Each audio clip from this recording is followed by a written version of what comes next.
Before the sun even rises, before the noise of the world begins, there's a moment that can change everything. This is that moment. What if I told you that one prayer rooted in Isaiah 43 could shift your entire day, your mindset, and even your destiny? Right now, as you listen, I want you to silence every doubt and lean into this truth. You are not forgotten, you are not alone, and you are not defeated. The same God who said, I have called you by your name, you are mine, is speaking over your life today. So as the darkness fades and a new day begins, we're about to step into a powerful declaration, one that breaks fear, restores strength, and reminds you that no matter what you face, you will not be overwhelmed. Get ready, because this prayer is not just words, it's a turning point. There's something deeply personal about being called by your name. In a world where people label you, misunderstand you, overlook you, or even forget you, there is a voice that never gets it wrong. A voice that doesn't confuse you with your past, your mistakes, or your struggles. When God says, I have called you by your name, it's not just a statement, it's an identity. It means you are seen, fully known, and still chosen. Before anyone had an opinion about you, before you achieved anything, before you even doubted yourself, you were already claimed with purpose and intention. Think about that for a moment. You are not random. You are not an accident. Your existence is not a coincidence drifting through time. You were intentionally called, intentionally formed, and intentionally loved. And when God calls you by name, He's not just acknowledging your presence, He's affirming your value. That means your life carries weight. Your voice matters. Your story, even the parts you wish you could erase, is still part of something meaningful and divinely orchestrated. So many people wake up every day trying to prove they belong. They seek validation from people, from achievements, from social status, from approval that fades as quickly as it comes. But the truth is, you don't have to chase belonging. You already have it. You belong to God. And that kind of belonging is not temporary, not conditional, and not based on performance. It doesn't fluctuate with your mood or disappear when you fail.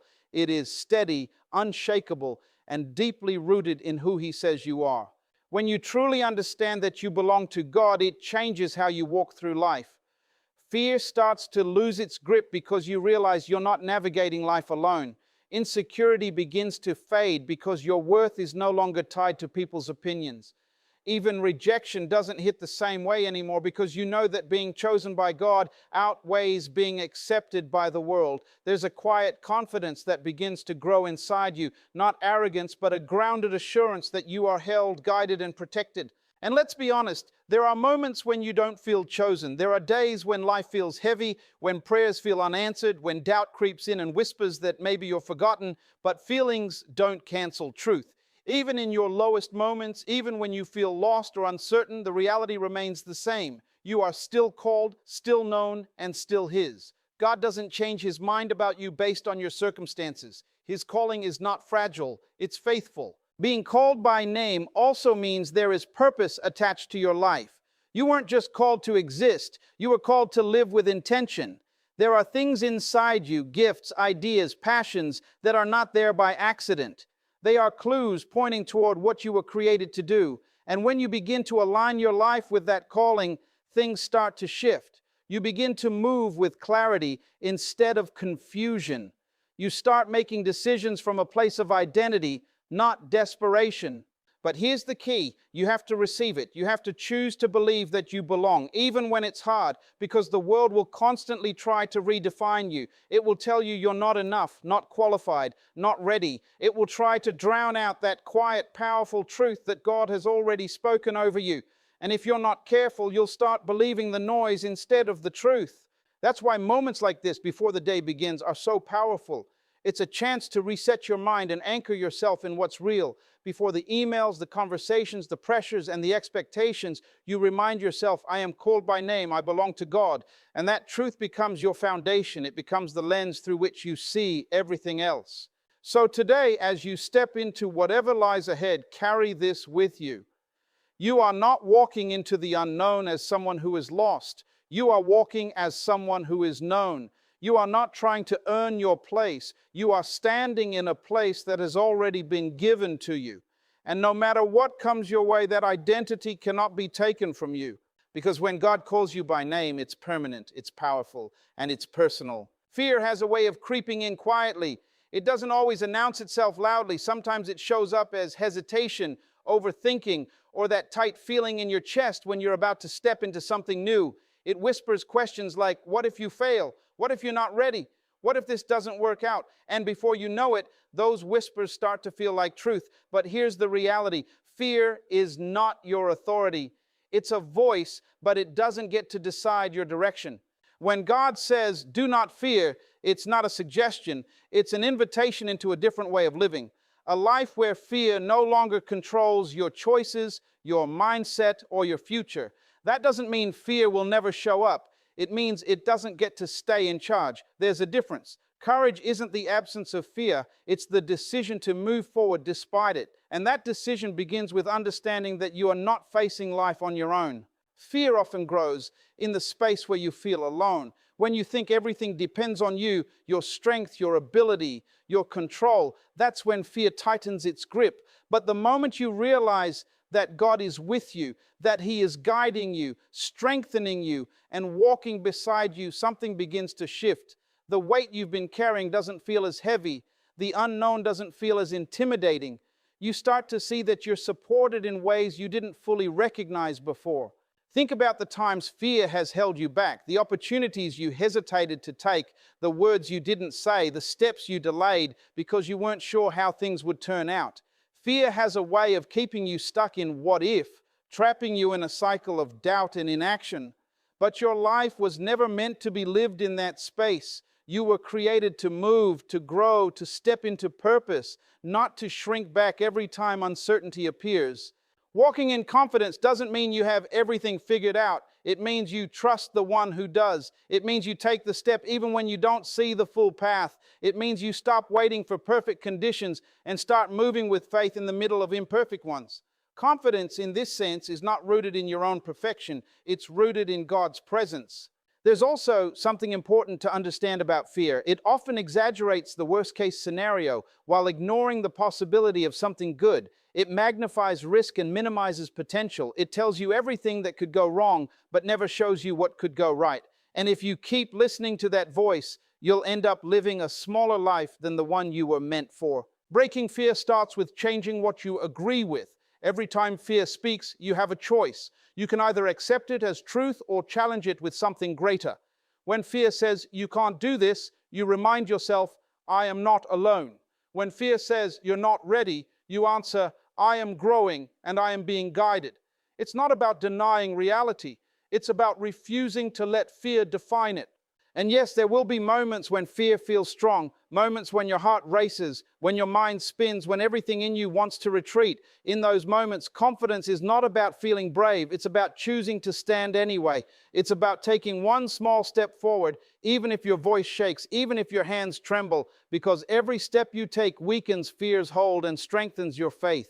Over time, something powerful begins to happen. The things that once intimidated you start to feel manageable. The situations that once made you anxious no longer control your emotions. You begin to build a track record, not of perfection, but of perseverance. You look back and realize, I've faced challenges before and I made it through.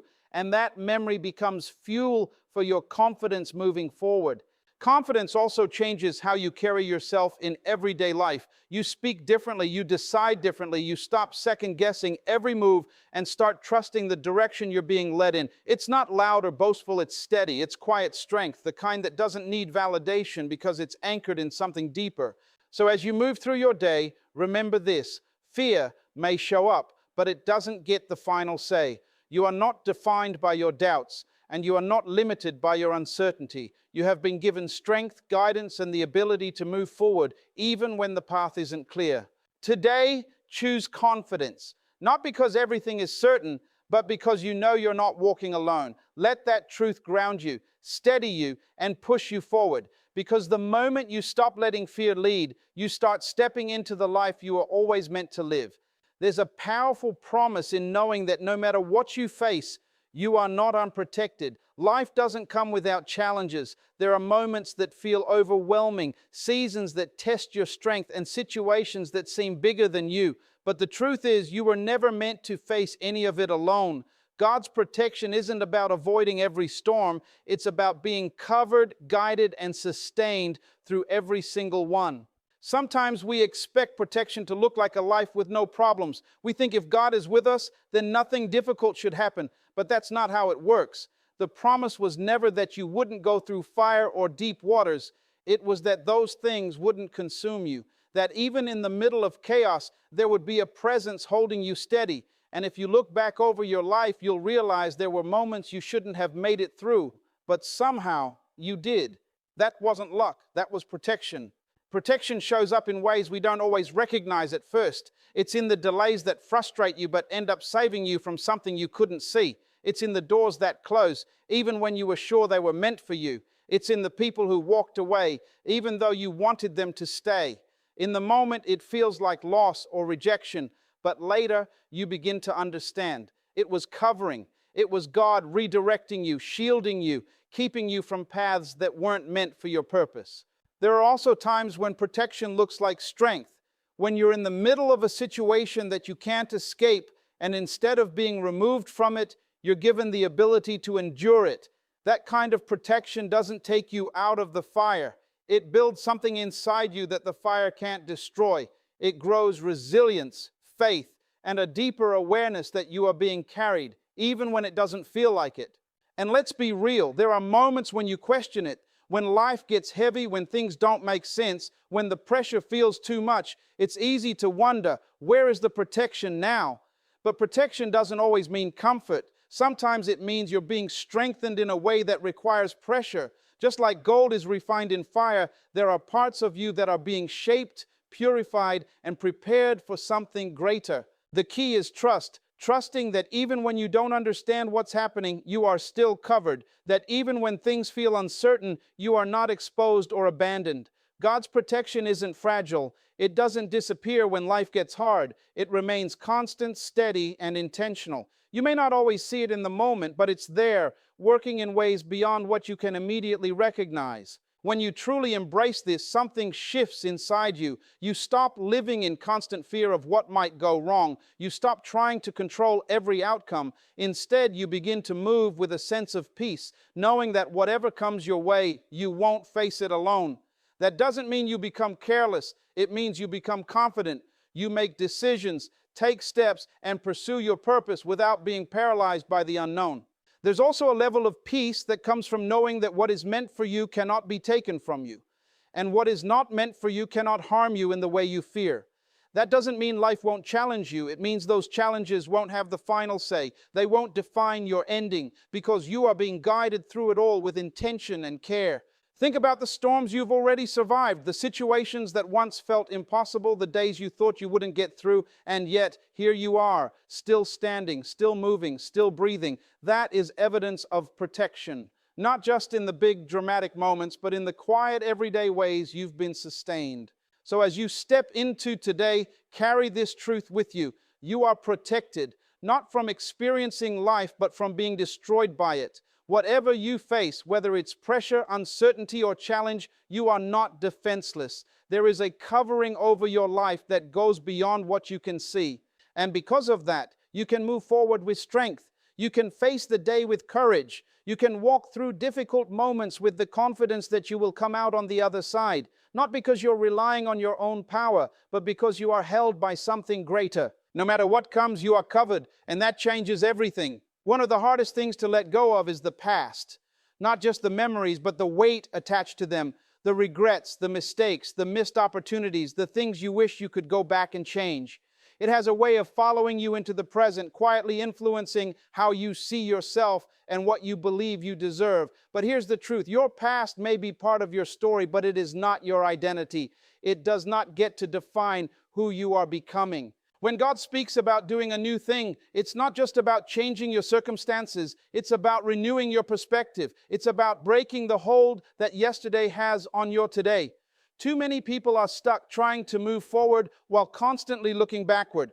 You can't fully step into something new if you're still holding on to what's behind you. At some point, you have to make a decision. Either you stay tied to what was, or you open yourself up to what could be. Letting go doesn't mean pretending the past didn't happen. It doesn't mean ignoring the lessons or erasing the experiences. It means releasing the control those things have over your mindset. It means you stop allowing past failures to convince you that you'll fail again. It means you stop replaying moments of regret as if they are proof that you're not capable of growth. You are not the same person you were back then. You've learned, you've evolved, you've gained insight, and that matters. There's also something powerful about understanding that God is not focused on your past the way you are. While you're replaying old mistakes, He's already speaking about your future. While you're holding on to what went wrong, He's preparing what can go right.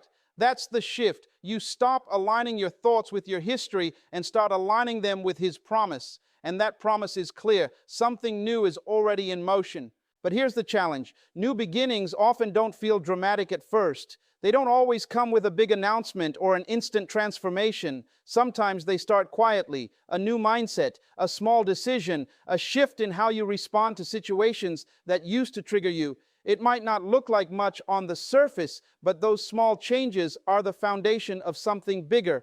The danger is missing it because you're expecting something obvious while God is working in something subtle. Another thing about new beginnings is that they require participation. You can't pray for change and then keep living the same patterns. You can't ask for a new season while holding on to old habits that don't belong in it. There has to be a willingness to step differently, to think differently, to act differently. That's how you meet what God is doing. You move with it. And yes, it can feel uncomfortable. Starting fresh often means stepping into unfamiliar territory. It means leaving behind what's known, even if what's known isn't good for you. It means trusting that what's ahead is worth the uncertainty. That's not always easy, especially if you've been hurt, disappointed, or let down before. But holding on to the past won't protect you. It will only limit you. There's freedom in release. When you finally let go of what's behind you, you create space for what's ahead. You stop carrying emotional weight that was never meant to stay with you. You begin to breathe differently, think more clearly, and move more intentionally. You realize that your future is not blocked. It's just been waiting for you to step into it. Think about how much energy goes into holding on to the past. The overthinking, the guilt, the what-if scenarios. It's exhausting. Now imagine redirecting that energy toward building something new, toward growing, creating, and stepping into opportunities that align with who you are now, not who you used to be. That's where transformation happens. And here's something important to remember. A new beginning doesn't mean everything will instantly be perfect. It means you're moving in a new direction. There will still be challenges, still be moments of doubt, still be days when you're tempted to fall back into old thinking. But the difference is you're no longer defined by that. You recognize it, you adjust, and you keep moving forward. So as you step into today, carry this mindset with you. The past is no longer in control. It doesn't get to dictate your choices, your confidence, or your future. You're not starting over from scratch. You're starting from experience, from growth, from lessons learned. And that puts you in a stronger position than you realize. Something new is already unfolding in your life. Even if you can't fully see it yet, even if it's still developing behind the scenes, it's there. Your role is to be open to it, to move with it, and to trust that what's ahead is not just different, but better in ways you may not yet understand. This is your moment to release, to reset, and to step forward, not as the person you used to be, but as the person you are becoming. There is something incredibly powerful about realizing that God is actively working in your life right now, not someday, not eventually, but in this very moment. Even when everything looks the same on the outside, even when nothing seems to be changing as fast as you'd like, there is movement happening beneath the surface. God is doing a new thing, and just because you can't fully see it yet doesn't mean it's not already in motion. One of the biggest challenges is learning to trust what you can't see. We naturally want visible signs, quick results, and clear evidence that things are improving, but growth doesn't always happen in obvious ways. Think about a seed planted in the ground. It doesn't break through the soil immediately. For a while, it looks like nothing is happening, but underneath, roots are forming, strength is developing, and the foundation is being built. In the same way, there are things being prepared in your life that are not yet visible, but they are absolutely real. God's work is often quiet before it becomes visible. It happens in your mindset, in your character, in your perspective. It shows up as a new level of patience you didn't have before, a deeper sense of peace in situations that used to overwhelm you, a clarity in decisions that once confused you. These are signs that something new is already unfolding. It may not look dramatic, but it is significant. Sometimes we miss what God is doing because we're too focused on what He hasn't done yet. We fixate on the unanswered prayers, the delays, the things that haven't worked out the way we expected. And in doing that, we overlook the progress, the protection, and the subtle shifts that are already taking place. But when you change your focus, when you start paying attention to what is happening instead of what isn't, you begin to see that you're not stuck, you're in process. Another important truth is that what God is doing may not always align with your timing, and that can be frustrating. You might feel ready for something that hasn't arrived yet, or you might wonder why certain doors haven't opened. But timing matters. Preparation matters. There are things that need to be aligned, lessons that need to be learned, and growth that needs to happen before you can fully step into what's meant for you. And while it may feel like a delay, it's actually development. There's also a level of trust required to embrace the new thing God is doing. Because often it doesn't look like what you expected. It may come in a form you didn't plan for, through a path you didn't consider, or in a way that challenges your comfort zone. But just because it's unfamiliar doesn't mean it's wrong. Sometimes the greatest breakthroughs come from directions you never saw coming. Being open to what God is doing means letting go of rigid expectations. It means allowing Him to lead, even when you don't fully understand the direction. It means saying, I trust that what you're doing is good, even if I can't see the full picture yet. That kind of trust creates room for transformation. It allows you to move with confidence, even in uncertainty. And here's something important. You are not just a spectator in this process. You are part of it. God is working in you just as much as He is working around you. The new thing isn't only about external changes. It's about internal growth.